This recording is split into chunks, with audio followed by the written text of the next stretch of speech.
And now, ladies and gentlemen, I'd like to introduce Dato Seri Johan Raslan, Executive Chairman of PwC, to moderate our very special dialogue session with the Prime Minister. And I'd now like to pass the floor over to you.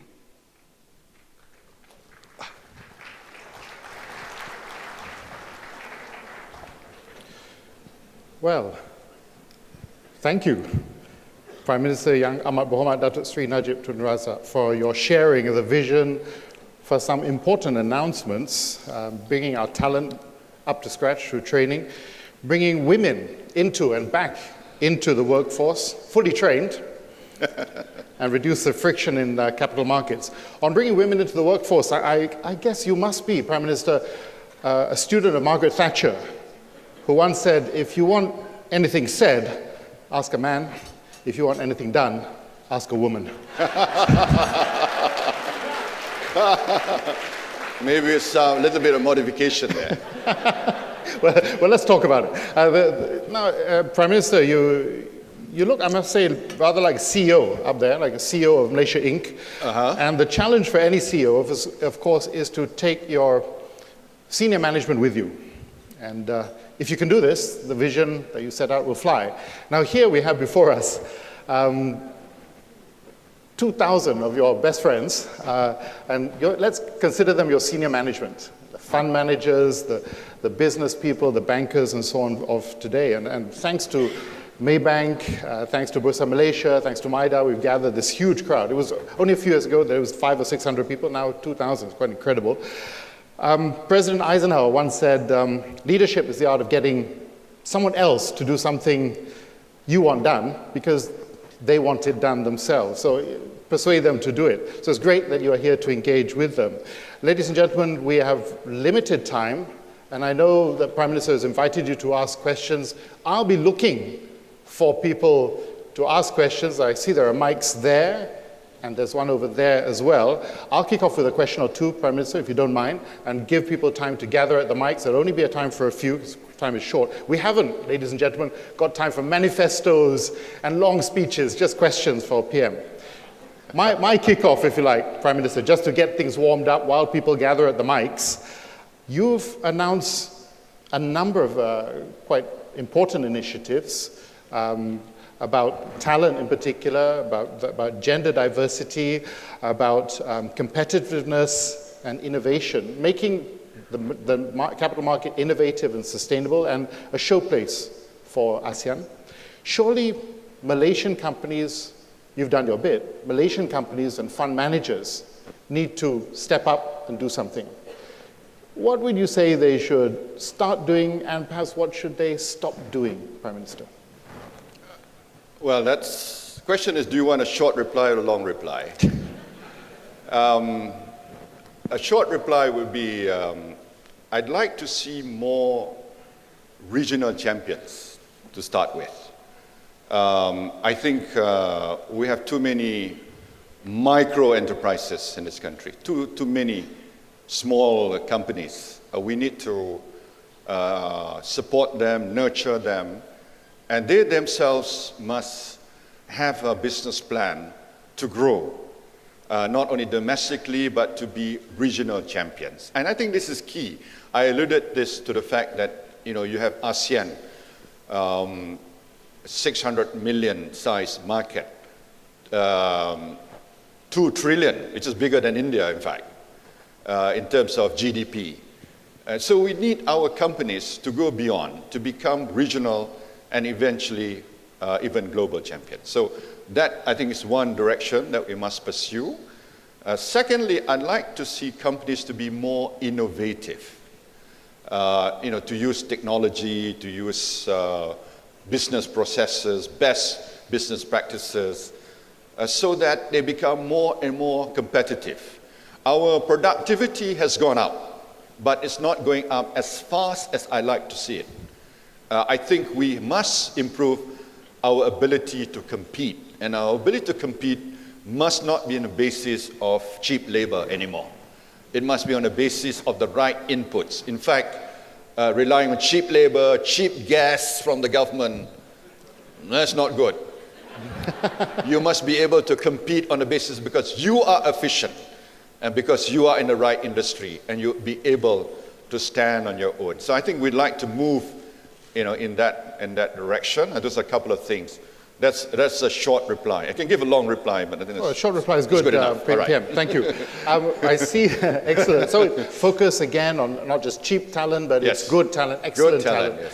yes. I have two questions. Why don't we take them both together? Gentleman over there, I think you're by the mic, and the gentleman over there with the pink shirt. So, to my left, why don't you start off? We'll take them both together, and then PM can answer. Thank you. Need the mic on for him? It's on? Yep. Okay. Thank you, Mr. Prime Minister. First of all, I wanted to ask a couple of questions about people like myself. I've been 5 years in the country, and I'm really honored and happy to be here, and Malaysia's been very, very good to us. I'm looking at and speaking with a lot of foreigners that come here. They stay here 2 years, 3 years, and then they're gone, most expats. But there are some foreigners like myself who are here on the long haul, who are investing on the long term, that want to be here for 10, 20 years or the rest of our lives. A lot of countries have programs, like if you look at the USA or Australia or even in Europe, where if a person is there on a long haul, that they can establish themselves much more secure, not just having permanent residence, but even becoming a citizen of this great country. And I think this would be a thing that would draw so many more serious investors rather than the quick in and the quick out investor who just wants to cash in and go. For people like myself who are committed and want to be here for the rest of our lives, and who are creating a lot of jobs in the country. We've invested in 18 companies here already, and we're pushing for more. Okay, thank you very much. Excellent question. Sir, over there, the pink shirt, step to the mic and let us have your question. Sorry, can I offer you a PR? Since you're such a good friend of Malaysia. Would you like to have a PR? Yes, sir. Yes, sir. You would? Okay, I'll get you a PR.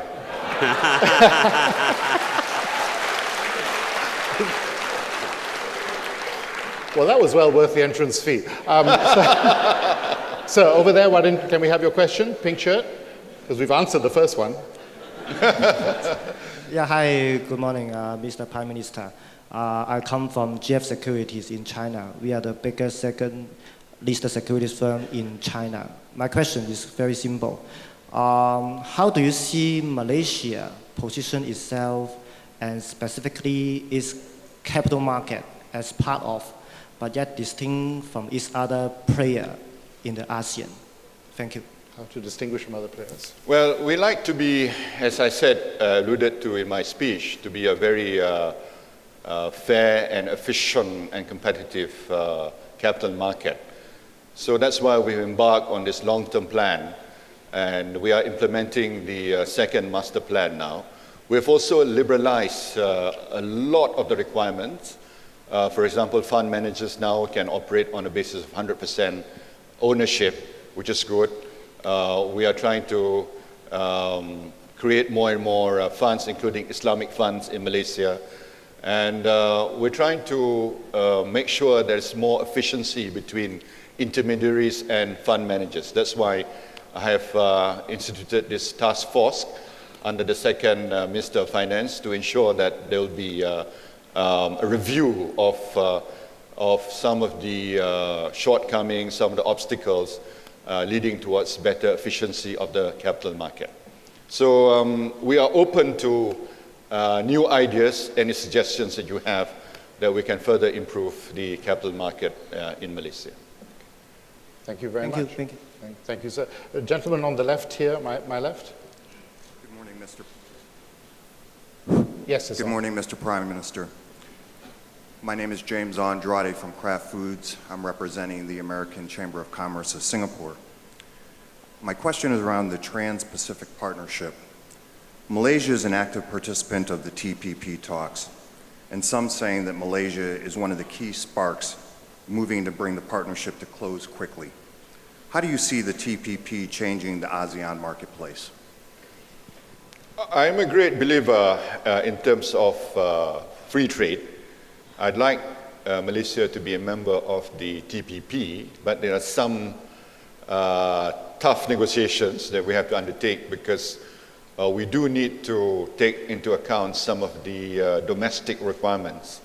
As much as you have, we also have some, we have to address our domestic constituency as well. But there's been some progress.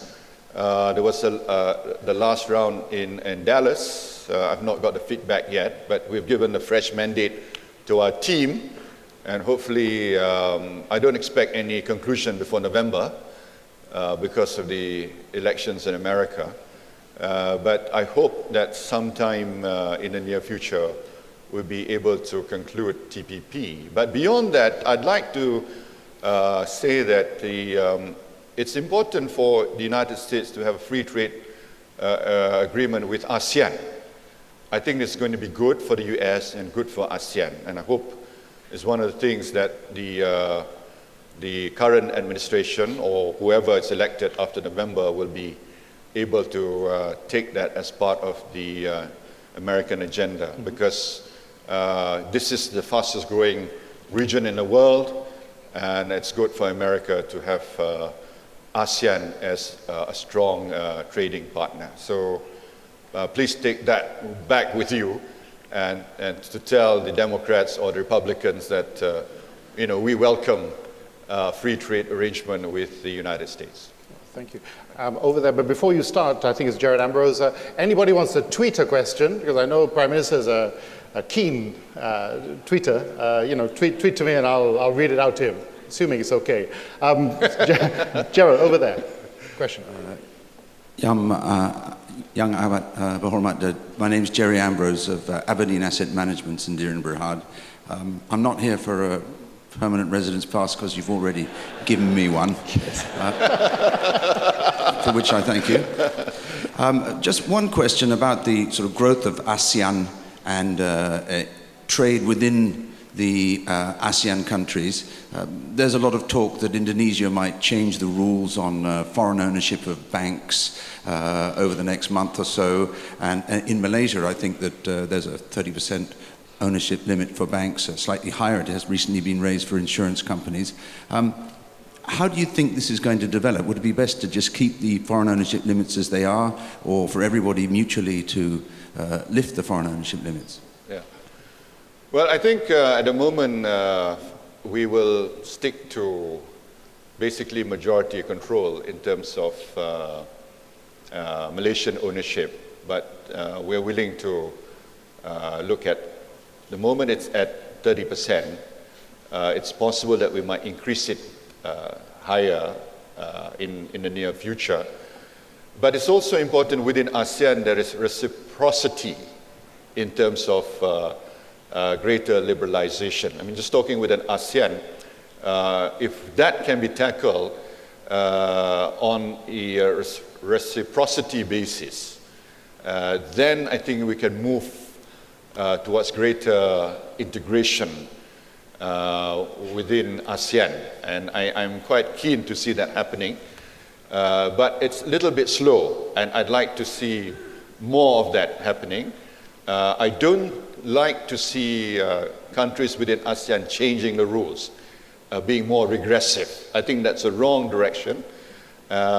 We've sent the message to our ASEAN colleagues, please don't change the existing rules.